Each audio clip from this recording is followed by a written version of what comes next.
6 तारखेला होणाऱ्या गणेश विसर्जन आणि ईदच्या अनुषंगानं छत्रपती संभाजीनगर शहर पोलिसांनी आम्ही पूर्ण झोन 1 झोन 2 चे सर्व अधिकारी, सर्व अंमलदार, आमच्या RCPs, आमचे SRPFच्या कंपनीज, RAFच्या कंपनीज आणि एकत्रित मिळून रूट मार्च काढलेला आहे।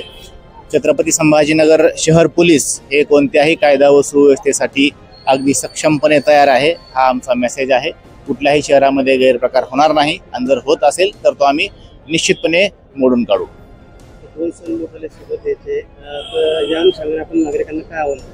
नागरिकांना आमचं आवाहन हेच असेल की येणारे सर्व सण उत्सव, त्याच्यामध्ये गणेश उत्सव असेल, ईद असेल किंवा त्याच्यानंतर येणारे सर्व सण असतील, त्या सर्व उत्सवामध्ये, सर्व सणामध्ये छत्रपती संभाजीनगर शहर पोलीस तुमच्या सोबत आहे। प्रशासन ज्या तुम्हाला सूचना देईल त्याचं आपण पालन करावं। डीजेला बंदी आहे, डीजे कुणीही वाजवणार नाही। सर्वांनी शहरामध्ये कुठलाही कायदा सुव्यवस्थेचा प्रश्न निर्माण होईल अशा प्रकारचं कोणतंही गैरकृत्य करू नये, अफवांवरती विश्वास ठेवू नये आणि सोशल मीडियावरती जर कुठले मेसेज काही आक्षेपार्ह असतील तर ते फॉरवर्ड न करता ते लगेच डिलीट करावे आणि तात्काळ नजदीकच्या पोलीस स्टेशनला किंवा कंट्रोल रूमला संपर्क करावा।